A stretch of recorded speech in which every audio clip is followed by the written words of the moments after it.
객관적인 눈이나 자연적인 이성으로는 알 수가 없는 것입니다. 오로지 하늘로부터 그분이 하나님의 아들 예수이심을 계시받은 사람들만 그분이 예수님임을 알 수 있어요. 그들이 바로 우리인 것이에요. 그렇죠? 우리 그리스도인들의 가장 기본적인 고백은 뭐냐면 예수님은 사람이 아니고 하나님의 아들이시며 그리스도이십니다. 구원자이십니다라는 고백이에요. 그 고백이 여러분 가운데 있으시죠? 그렇죠? 그래서 이 자리에 나오신 거고 그래서 여러분이 그리스도인이신 것입니다. 그런데 그것을 우리가 판단과 이성과 경험으로 아는 것이 아니라 하늘로부터 계시받은 거예요. 그것이 마태복음 16장의 말씀이에요. 우리 마태복음 16장 함께 읽으시겠습니다. 시작. 예수께서 빌립보 가이사랴 지방에 이르러 제자들에게 물어 이르시되 사람들이 인자를 누구라 하느냐? 이르되 더러는 세례 요한, 더러는 엘리야, 어떤 이는 예레미야나 선지자 중에 하나라 하나이다. 이르시되 너희는 나를 누구라 하느냐? 시몬 베드로가 대답하여 이르되 주는 그리스도시요 살아계신 하나님의 아들이시니이다. 예수께서 대답하여 이르시되 바요나 시몬아 내가 복이 있도다. 이를 내게 알게 한 이는 혈육이 아니요 하늘에 계신 내 아버지시니라. 여러분 잘 들어보세요. 우리의 자연적인 판단으로서는 예수님은 잘해봐야 위인이나 위대한 선지자 정도로밖에 안 보여요. 그렇죠? 그런데 베드로의 고백은 뭐였냐면 눈앞에 서 계신 사람이 주는 그리스도시며 살아계신 하나님의 아들이십니다 라고 고백할 수 있었어요.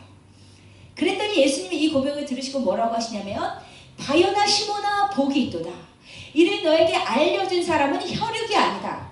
사람이 알려준다고 네가 아는 것이 아니다. 네가 생각해서 아는 것이 아니다. 하늘에 계신 내 아버지께서 너에게 알려주셨다. 그건 뭐예요? 계시를 받았다 이거예요. 그렇죠? 예수님이 그리스도이심을 안다는 것은 계시를 받았기 때문에 가능한 것입니다. 우리 모두 다 그 계시를 받은 자예요. 나는 하나님의 음성이 안 들려요. 나는 뭐라고 하시는지 모르겠어요. 그것은 좋은데 우리 안에 이 계시가 임한 거예요. 주는 그리스도시며 살아계신 하나님 아버지를 믿을 수 있는 계시. 아멘. 그래서 그리스도인들은 하늘의 계시로 살아가는 자들이다 이것입니다. 그리스도인은 어떤 자냐면 하늘의 계시가 우리 안에 충만하여서 살아가야 될 자들이에요. 매일매일의 삶 속에서 보이는 현실에 좌우되는 것이 아니라 하나님께서 나를 사랑하신다는 계시, 예수님이 나의 구원자라는 계시, 하나님이 지금 나와 함께 하신다는 계시, 그 위의 것에 대한 계시로 충만하여서 살아가야 될 자들이에요. 그렇게 계시가 충만할 때 우리가 뭐라고 얘기하냐면 요즘 성령 충만하시네요. 은혜 충만하시네요. 그게 뭐냐면 보이지 않는 하늘의 것에 대한 계시가 나한테 충만하다는 거예요. 그런데 사실 그리스도인이 어려운 점이 그것입니다. 보이지 않는 계시로 채워져야 되는 자들이기 때문에 살다 보면 보이는 이 세계에서 살다 보면 어느 순간 내 안에 계시가 흐려질 때도 있어요. 어느 순간 나를 충만하게 사로잡았던 그 하늘의 것이, 그 성령의 감동이, 그 흘렸던 눈물이 어느 순간 자기도 모르게 흐려질 수도 있어요. 그러면 그렇게 시간이 지나다 보면 자기도 모르게 뭐가 되냐면 명목상의 신자가 되는 거예요. 여러분 명목상의 신자가 뭐예요? 이름만 그리스도인. 그쵸? 주일날 교회 다니고 11조도 내고 봉사도 열심히 하고 할 거는 다 하는데 사실은 껍데기만 있는 신앙. 그게 명목상 그리스도인이거든요.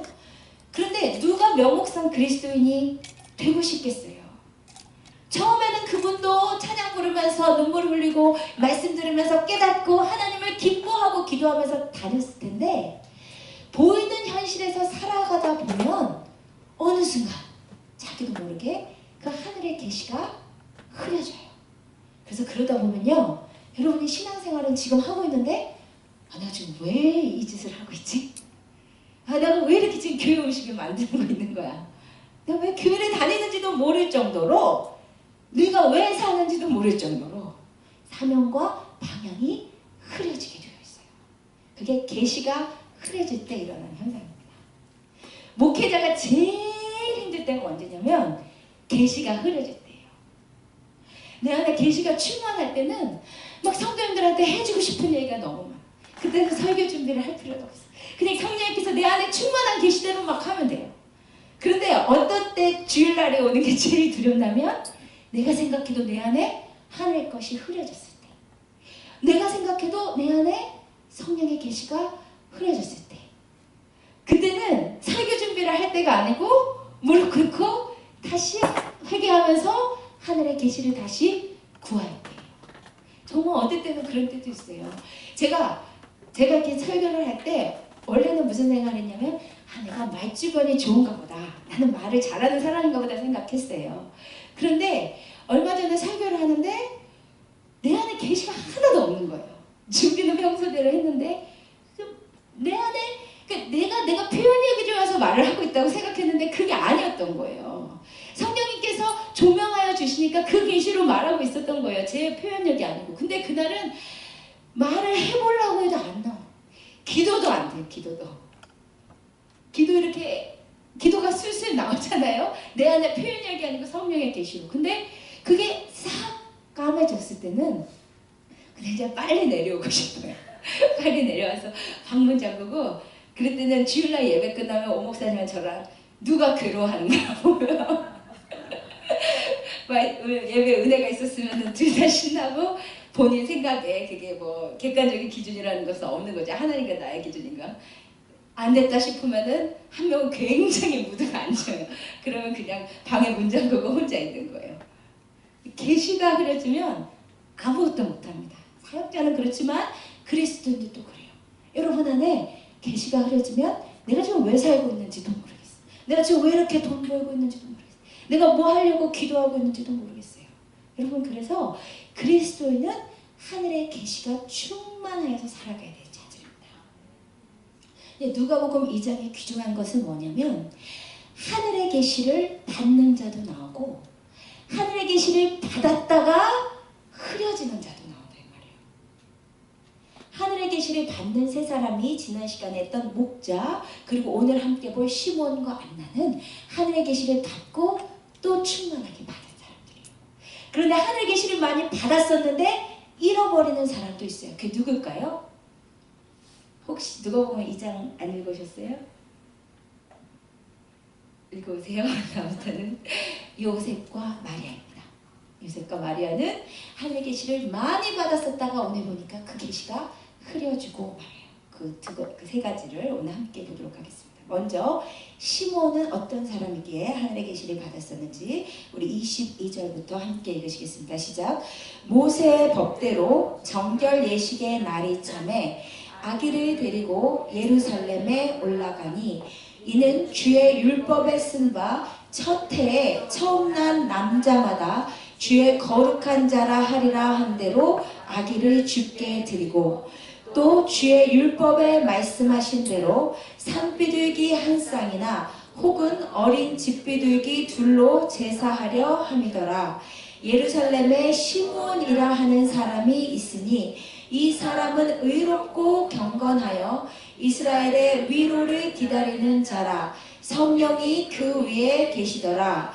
그가 주의 그리스도를 보기 전에는 죽지 아니하리라 하는 성령의 지시를 받았더니 성령의 감동으로 성전에 들어가매 마침 부모가 율법의 관례대로 행하고자 하여 그 아기 예수를 데리고 오는지라. 시므온이 아기를 안고 하나님을 찬송하여 이르되 주제여 이제는 말씀하신 대로 종을 평안히 놓아주시는도다. 내 눈이 주의 구원을 보았사오니 이는 만민 앞에 예비하신 것이요 이방을 비추는 빛이요 주의 백성 이스라엘의 영광이니이다 하니 그의 부모가 그에 대한 말들을 놀랍게 여기더라. 아멘. 레위기 21장에 보면 산모가 아들이 낳았으면 40일 만에, 그리고 딸이 낳았으면 80일 만에 성전에 가서 속죄제와 번제를 드리는 정결 예식을 행하도록 되어 있습니다. 그래서 마리아와 요셉도 아들을 낳고 40일 만에 그 정결 예식을 행하러 성전에 들어간 거예요. 그런데 그때 마침 예루살렘에서 살던 시몬이라고 하는 사람이 성령의 감동으로 들어왔다가 그 생후 40일 된 신생아가 하나님의 아들이라는 사실을 알아봤다 이거예요. 그래서 그 아들을 안고 찬송하기를 내 눈이 주의 구원을 보았사오니 이는 만민 앞에 예비하신 것이요 이방을 비추는 빛이요 이스라엘의 영광이니이다 라고 예수님을 찬양했어요. 뭐 어떻게 40일 된 신생아가 하나님의 영광이며 만민을 비추는 빛이라는 것을 알았겠습니까? 시몬이 어떤 사람이라고 기억되었냐? 25절 다시 한번 읽어볼게요. 시작. 예루살렘에 시몬이라 하는 사람이 있으니 이 사람은 의롭고 경건하여 이스라엘의 위로를 기다리는 자라. 성령이 그 위에 계시더라. 이 시몬은 의롭고 경건하여 항상 하나님께서 이스라엘을 구원해 주시기를 기다리던 사람이었어요. 그렇게 항상 기도하면 당연히 성령이 충만했겠죠. 성령이 늘 시몬 위에 머물러 있었어요. 그런데 여러분 기도를 많이 하시고 성령이 충만하시면 그런 사람에게는 특징이 있습니다. 무슨 특징이 있는지 아세요? 그래서 내 안에 성령님께서 주시는 감동과 말씀들이 생기기 시작한다는 거예요.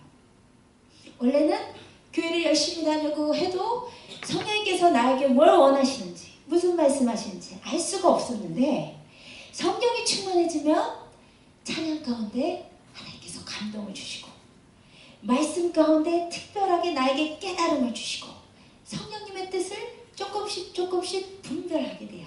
그래서 어떤 분은 레마의 말씀이라고 하죠. 그런데 이 시몬에게도 레마의 말씀이 임했대요. 그렇게 성령이 충만한 가운데 시몬이 들었던 레마의 말씀이 26절입니다. 26절 같이 읽어볼게요. 시작. 그가 주의 그리스도를 보기 전에는 죽지 아니하리라 하는 성령의 지시를 받았더니 어느 날 시몬이 기도하는데 너가 죽기 전에 그리스도를 볼 거야 라는 말씀을 레마를 받았대요.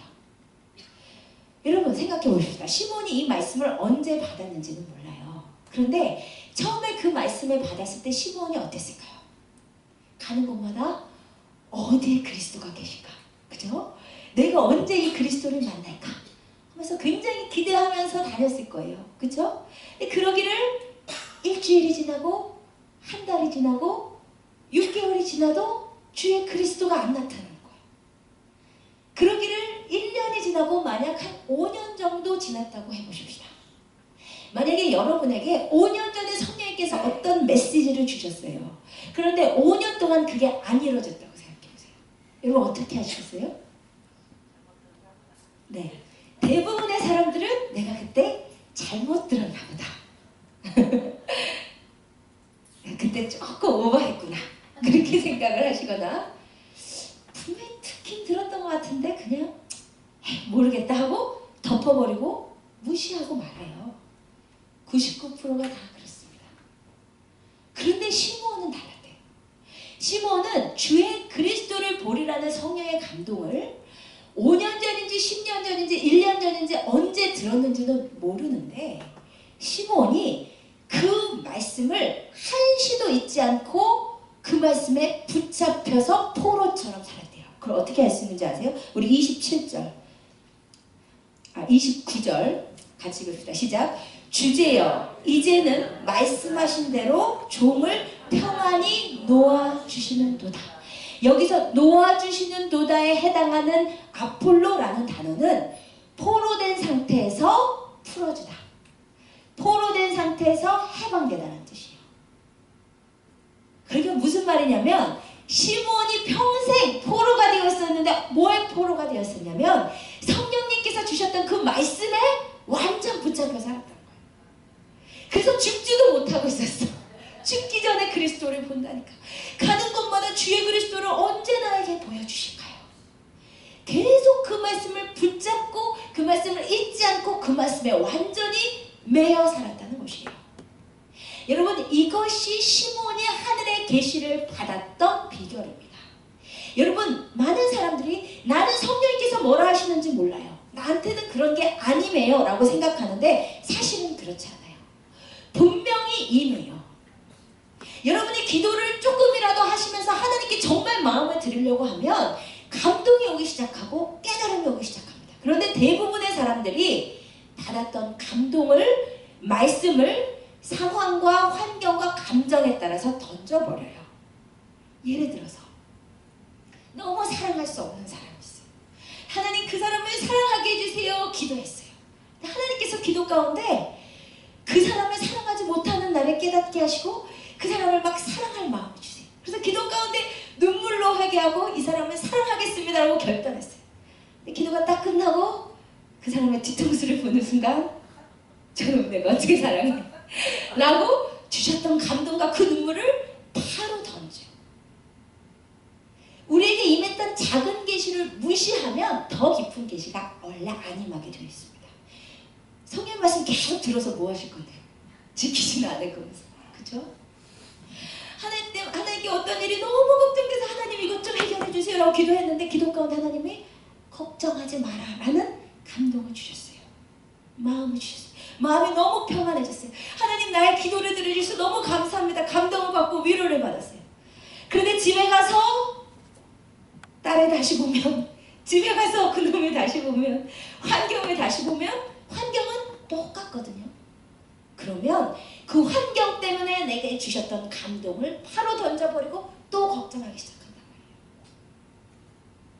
말이에요. 하나님께서 주셨던 감동을 내 상황과 감정과 시간에 따라 던져버리면 계시가 거기서 깊어지지 않는 것입니다.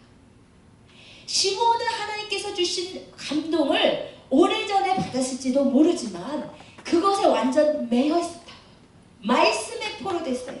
얼마나 멋있습니까? 여러분 뭐에 포로되어 사세요? 많은 사람들이 제가 보니까 이 세상 사람들이 뭐엔가는 포로가 되어 살더라고요. 어떤 사람은 진짜 돈에 포로가 되어 있어요. 어떤 사람은 진짜 자기 명예의 포로가 되어서 살아요. 어떤 사람은 남편의 포로, 아내의 포로, 자식의 포로, 자기의 향락의 포로가 돼요. 누구나 무엇인가는 포로가 되어서 사는데 이왕 포로가 되어서 사실 거 하나님의 말씀에 좀 포로가 되어 보시자고요.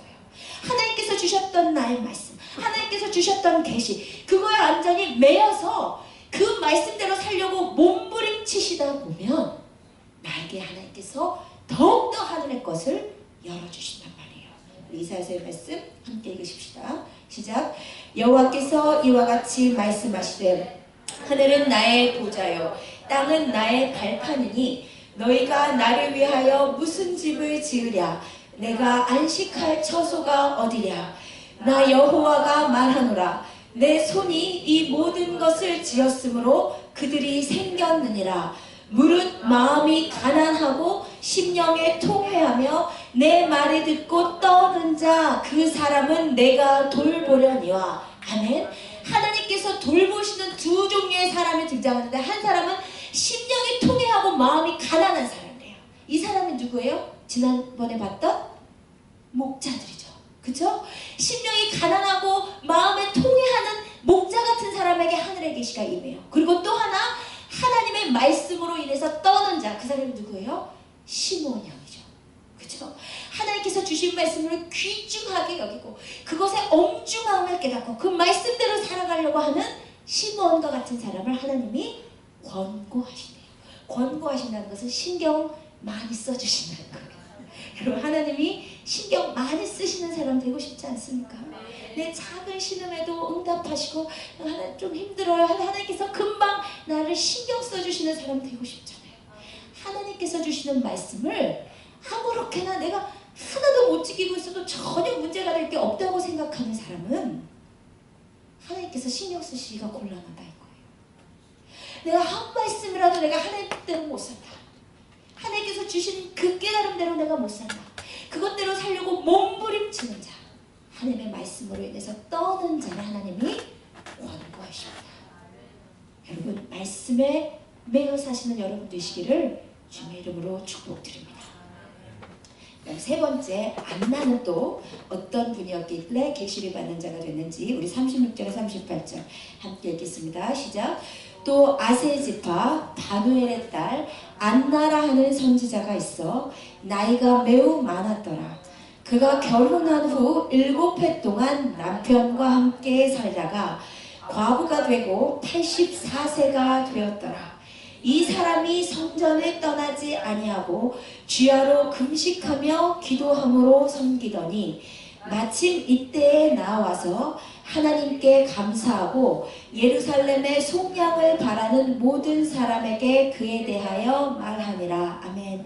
예수님이 성전에 가셨을 때 예수님이 하나님의 아들이심을 알아본 또 한 명의 여자분이 있었는데 안나라는 여자였어요. 그런데 이 안나는 얼마나 팔자가 기구하기 이를 데 없는지 결혼을 해서 남편이랑 딱 7년 살아보고 과부가 되고 84세가 되었대요. 근데 이게 한글 성경에는 84세이지만 원어에는 84년이라고 되어 있으니까 과부되고 84년이었는지도 몰라요. 그럼 한 100세 넘은 거예요. 어떨지는 모르지만 어쨌든 중요한 것은 과부로 무지 오래 살았다. 그게 안나 할머니예요. 그런데 이 할머니가 정말 별종 중에서도 별종인 게 뭐냐면 7년 남편이랑 살아보고 평생을 혼자 살았대요. 그럼 제가 예전에 마리아 설교하면서 당시 이스라엘 여성의 초혼 나이가 몇 살이라고 했는지 기억나세요? 아니요. 자신 있게 말해주셔서 감사해요. 12살에서 14살. 이 초혼 평균 나이였습니다. 그러니까 안나 할머니가 늦게 결혼했다 해도 14살에 결혼한 거예요. 14살에 결혼하고 7년 남편이랑 살았으니 과부됐을 때가 몇 살이에요? 21살이에요. 여러분 그러면 오늘 같은 여자가 경제활동도 할 수 있고 사회적으로 다 활동할 수 있는 나이에도 21살에 과부가 됐다. 그럼 여러분 무슨 생각하시겠어요? 어디? 좋은 남자 없나? 당연하죠. 저도 당연하죠. 21살에 과부됐으면 당연히 다시 만나야죠. 그런데 안나 할머니가 얼마나 별종이었던지 2000년 전 이스라엘에서 2000년 전 이스라엘은 여자는 혼자 살아갈 수 없습니다. 왜냐면 여자는 독립적인 인격체로 인정을 안 해주세요. 결혼 전에는 아버지의 보호, 결혼 중에는 남편의 보호, 남편 사후에는 큰아들의 보호 아래서 살아가는 게 여자였어요. 여자 혼자 사회에서 살 수가 없습니다. 사회적인 보호막이 다 사라지는 거예요. 그런데 이 안나 할머니가 21살에 과부가 되고 나서 좋은 남자를 만나서 팔자를 고친 것도 아니고 친정으로 돌아간 것 같지도 않아 보이고 그렇다고 자기 몸을 함부로 놀린 것도 아니고 평생 어떻게 살았냐면 37절에 보니까 이 사람이 성전에 떠나지 아니하고 주야로 금식하며 기도함으로 섬겼대요. 교회를 집사가서 평생 교회에서 있으면서 아침 저녁으로 금식하고 기도했대요. 여러분 만약에 우리 주위에 이런 사람이 있다면 21살에 과부가 됐는데 맨날 교회 집사 되고 와서 기도만 하고 있으면 뭐라 그러시겠어요? 교회에서 기도하면 남자가 나오냐? 떡이 나오냐? 그러겠죠? 그죠? 뭐 하려고 기도만 있어? 교회만 있어. 나가야 사람도 만나고 세상이야 재밌는 게 얼마나 많은데 너 지금 뭐 하고 이렇게 교회만 있어? 그렇게 얘기하지 않았겠어요? 저라도 그렇게 얘기했을 것 같아요. 그런데 안나 할머니가 평생을 여러분 이런 분이 사실 좀 계십니다. 이민교에서는 좀 적은 것 같아요. 근데 한국에서는 진짜 이런 분들 많이 계세요. 아침에 새벽 밝자마자 주님 앞에 무릎 꿇고 교회 와서 기도하고 새벽 기도 제일 늦게까지 기도하다가 가시고 다 끝나고 가셨나 하면 아침밥 먹고 또 오시고 또 와서 계속 기도하시다가 또 가시고 이제 가서 주무시나 보다 하면 또 이부자리 하나만 가지고 오셔가지고 밤새 기도하시고 그런 분들 계세요. 그러면 그런 분들 우리가 봤을 때는 뭐가 그렇게 하나님께 얻어낼 게 많아서 그죠? 기도만 하고 있을까? 왜 안나 할머니가 이렇게 살까요? 얼마나 이 세상에 재밌는 게 많은데 그죠? 안나 할머니가 이렇게 살았던 이유는 이게 제일 좋았기 때문이에요. 안나 할머니가 매일 성전에 떠나지 않고 기도하고 있었던 이유는 이 세상에 재미있는 게 많다는 것을 몰랐기 때문도 아니고, 다른 사람에 비해서 뭐 기도 제목이 그렇게 많아서이기 때문도 아니에요. 안나무니가 주야로 금식하며 성전에서 기도하였던 이유는 기도 가운데 만나는 하나님의 임재, 기도 가운데 나를 만져주시는 성령님의 은혜, 하나님 아버지의 아름다움과 영광 그 자체를 너무나 사랑했었기 때문입니다. 하늘의 계시가 열리는 마지막 유형은 하나님 섬기는 것 자체를 즐거워하는 사람이에요. 여러분 잘 들어보시기 바랍니다. 우리 인간은 원래 태어나면서 원래 하나님께서 창조하실 때는 하나님의 임재를 즐거워하는 존재로 창조되었어요. 아담과 하와가 에덴 동산에서 그렇게 행복했던 이유는 거기에 멋진 골프장이 있었기 때문에. 거기 손정지쌤 들으라고 말 아니에요. 거기에 재밌는 것들이 많았기 때문이 아니에요. 거기에 이 예쁜 처녀들이 많았기 때문에 아니에요. 에덴 동산이 그렇게 기쁨의 동산이었던 이유는 거기에 하나님의 임재가 있었기 때문에, 그것만으로 만족하고 그것만으로 행복한 것이 우리 인간이었습니다. 그런데 아담과 하와가 타락한 순간 일어난 일이 뭐였어요? 하나님의 임재가 불편해지기 시작했어요. 그래서 어떻게 했어요? 하나님이 오신다니까 숨어버렸어요. 우리 인간은 타락한 이후에 영의 눈은 어두워지고 세상의 눈은 밝아져 버렸어요. 영의 귀는 어두워지고 세상의 귀가 밝아져 버렸어요. 그래서 하늘의 것은 그렇게 재미가 없어. 말해도 못 알아들어. 근데 세상 것은 좀만 들어도 금방 알아. 좀만 들어도 너무 재밌어. 주일날 와서 30분 찬양하는 거는 뭔 찬양이 이렇게 기냐 하고 있는데, 어디 음식점에 가서 가요가 흘러나오면 귀로 쏙쏙 들어오잖아요. 그렇죠? 주일날 1시간 설교는 길어 죽겠는데 누가 뭐 어디 낚시터에 물고기가 잘 잡힌 데더라, 뭐가 있나요? 어떤 연예인이 누구랑 결혼했다더라, 이러면 귀가 번쩍 들려. 그게 너무 재밌어요.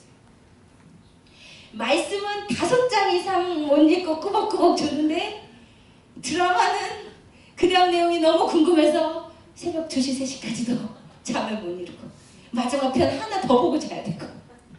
그게 우리 인간이에요. 세상의 것이 더 즐거워져 버렸어요. 하늘의 것은 가려져 버렸어요. 근데 누구에게 하나님께서 하늘의 것을 여시고 더 열어주시냐면요, 하나님 섬기는 것 자체를 즐거워하는 사람, 하나님 자체를, 하나님의 임재 자체를. 믿음의 선조들이 다 그런 사람이었습니다. 여러분 다윗이 제일 즐거워했던 게 뭔지 아세요? 같이 읽어보겠습니다. 시작. 환난과 오한이 내게 미쳤으나 주의 계명은 나의 즐거움이니이다. 아멘. 다윗의 즐거움이 뭐래요?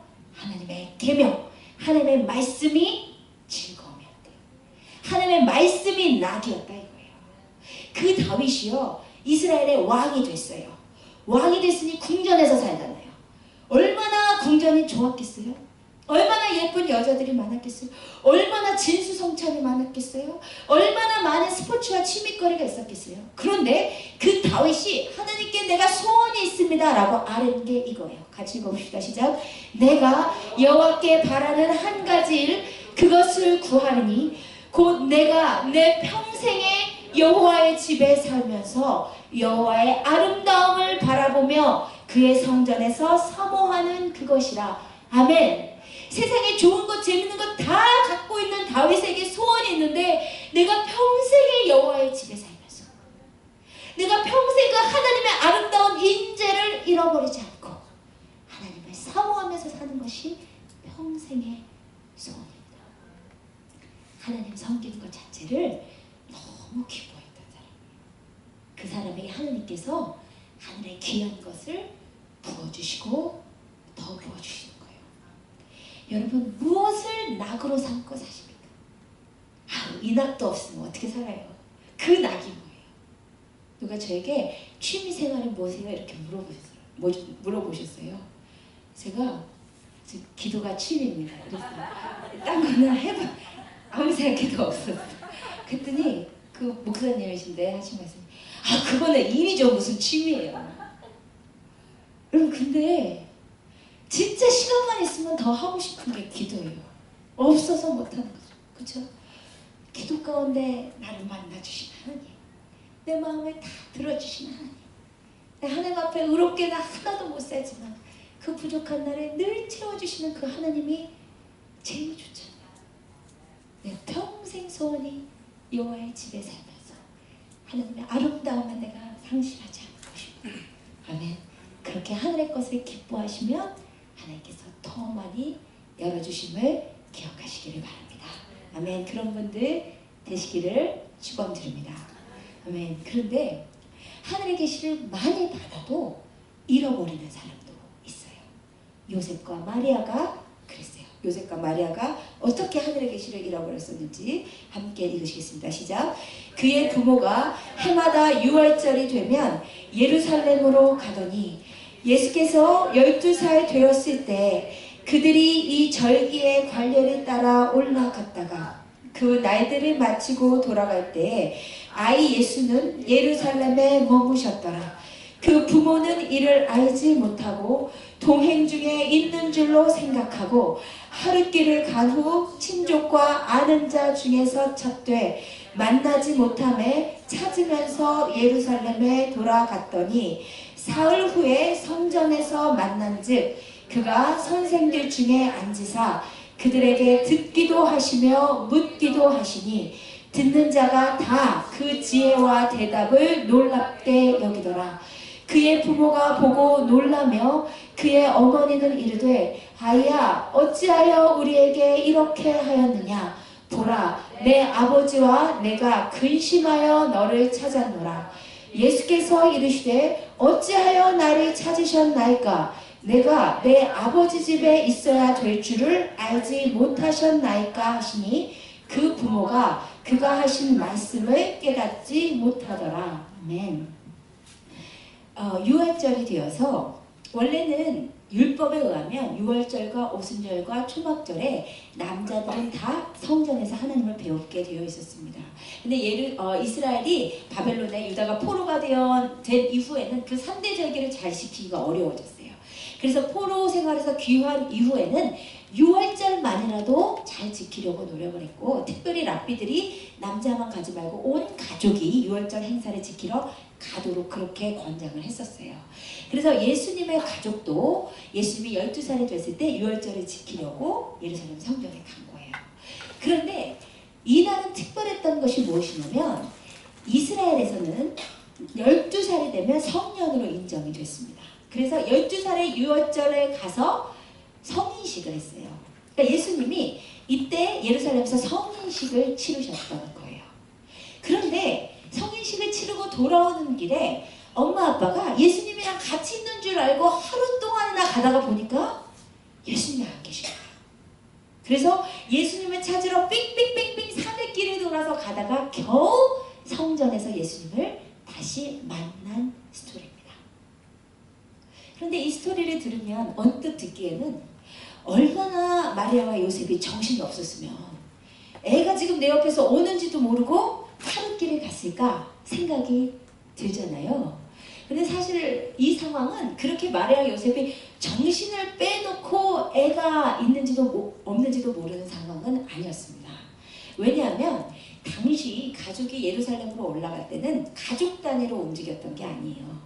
가족 단위로 움직였다 내려왔으면 아들이 옆에 있는지 왜 모르겠어요. 그렇죠? 그런 상황이 아니었고 당시에는 도적들이 많았기 때문에 예루살렘 여행길에 도적대 침입을 받을 수도 있으니까 온 동네 사람들이 그룹을 모아서 갔어요. 그런데 그때 그룹의 맨 앞과 뒤는 남자 어른들이 지키기 위해서, 그리고 중간 그룹에 노인과 여자와 아이들이 갔습니다.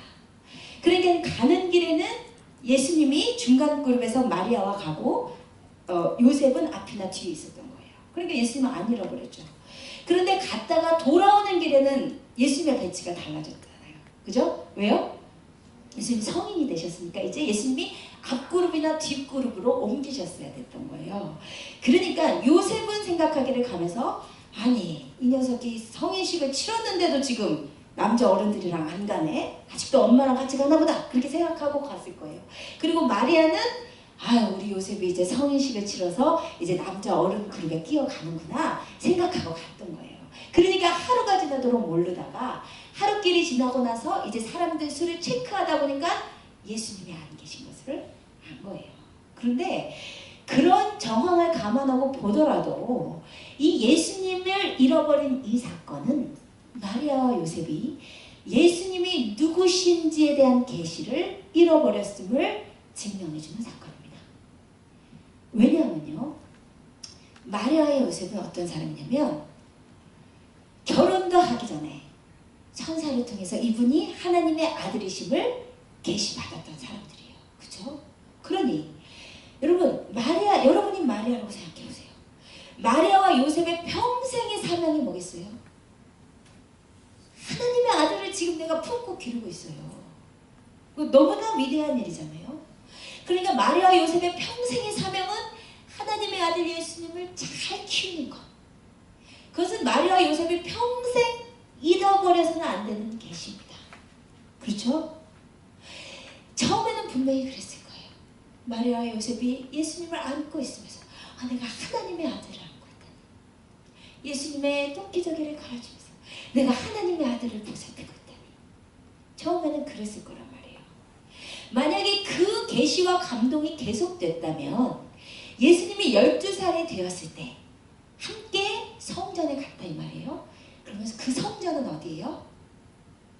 예수님의 아버지의 집이에요.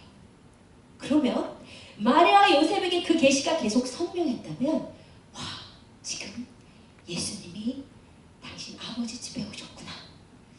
얼마나 특별한 만남을 이루고 계실까 라고 조금나마 헤아려 봤을만 해요.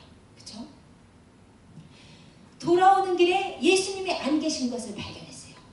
만약에 마리아와 요셉에게 이 계시가 충만했다면 제일 먼저 예수님이 있을 법한 곳은 어디예요? 아버지 집이에요.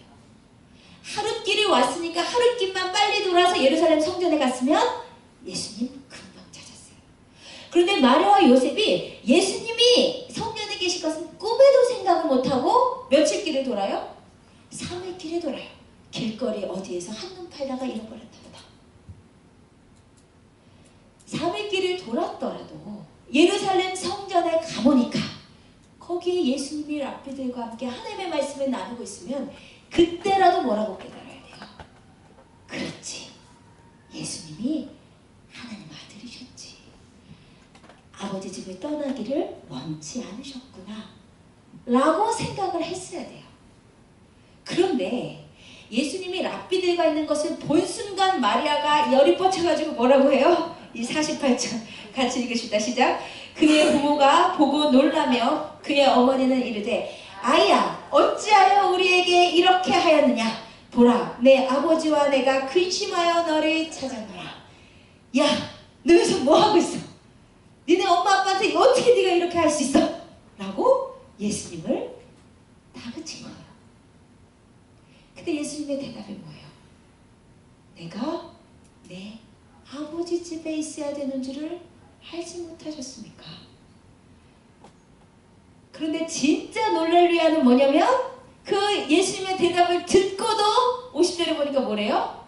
마리아와 요셉이 그 하시는 말씀을 깨닫지를 못했대요.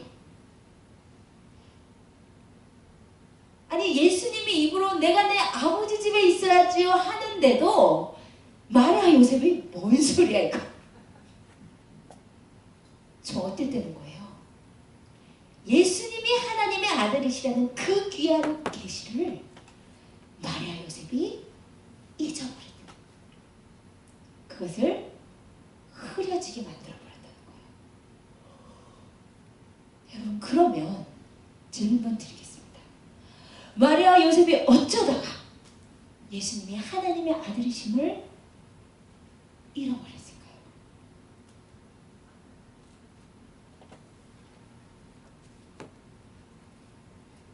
문제는 일상이었습니다. 여러분 잘 들어보시기를 바랍니다. 처음에 마리아와 요셉이 처음 예수님을 기를 때는 이 놀라운 감동 가운데서 살았을 거라니까요. 내가 어떻게 하나님의 아들을 알 거냐. 눈물 나게 감사했을 거예요. 어떻게 하나님의 아들을 우리가 키우고 있냐. 이렇게 낮고 저는 우리가 그 예수님을 안으면서 그 예수님을 젖먹이면서 나는 이 귀한 은혜를 받은 자다. 이분은 예수 그리스도시다. 라는 그 계시가 충만했을 거예요. 그런데 그렇게 예수님을 키우기를 하루, 이틀, 1년, 2년, 3년 시간이 계속 지났어요. 그런데 이 예수님은 어떠냐? 다른 애들이랑 똑같은, 그쵸?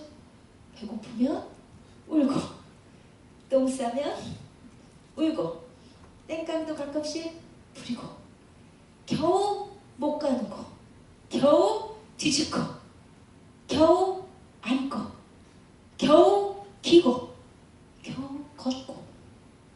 그 보통애랑 똑같은 이 어린 예수를 키우면서 시간이 지나고 지나다 보니까 예수님이 3살, 5살, 7살, 8살 시간이 지나다 보니까 어느 순간 내가 하나님의 아들을 키운다는 그 감동은 상실해버리고 일상에 파묻혀 애 키우고 돈 벌고 밥 먹고 살다 보니까 이분이 하나님의 아들이시라는 그 놀라운 계시가 흐려져 버리고 말았다는 거예요. 여러분 잘 들으시기를 바랍니다. 그리스도인들은 하늘의 계시가 충만해서 살아가야 돼요. 이 계시 여러분 흐려지면 못 살아요. 이 계시 흐려지면 교회 그때는 안 다니는 게 나아요. 왜 다니는지도 모른다니까요. 그때는 제가 설교 왜 하는지도 모를 거예요. 할 말도 없을 거예요. 하늘의 계시가 흐려지면. 그런데 그리스도인에게 있어서 하늘의 계시를 흐리게 하는 제일 주범, 그리스도인에게 있어서 최대의 적은 무엇이냐면 일상입니다. 눈 뜨고 씻고 밥 해먹고 빨래하고 청소하고 돈 벌고 애 키우고 운동하고 자고, 이렇게 매일매일 보이는 현실 속에 일상에 파묻혀서 살다 보면 어느 순간 나를 사로잡았던 그 계시, 어느 순간 예수 그리스도가 나의 구주시라는 계시, 어느 순간 예수 그리스도를 위해서 살아야 된다는 그 사명, 그것이 흐려져 버려요. 그것이 없어져 버려요. 그래서 더 이상 예수님이 누군지도 잊어버리고, 더 이상 내가 왜 돈 벌고 있는지도 잊어버리고, 그냥 보이는 현실대로만 살아가는 세상 사람들이랑 똑같은 명목상 크리스천들이 될 수밖에 없다는 거예요. 여러분 기억하세요. 보이는 현실과 일상이 우리 안에 있는 하나님의 계시를 흐리게 만듭니다. 여러분, 여러분이 하나님께 누렸던 그 감동 그대로 지금도 그 감동 가운데 사십니다. 내가 기도 가운데 만났던 그 하나님 그 뜨거운 눈물 그대로 여러분 안에 그 계시가 충만하십니까? 여러분 안에 하늘의 것이 충만하십니까? 여러분이 큰 잘못을 저질러서가 아니에요. 마리아와 요셉이 크게 잘못해서가 아니에요. 12년 동안 일상에서 살다 보니까 잊어버렸어요. 마리아와 요셉은 약과예요. 여러분은 일주일 일상 살고 또 잊어버리시죠.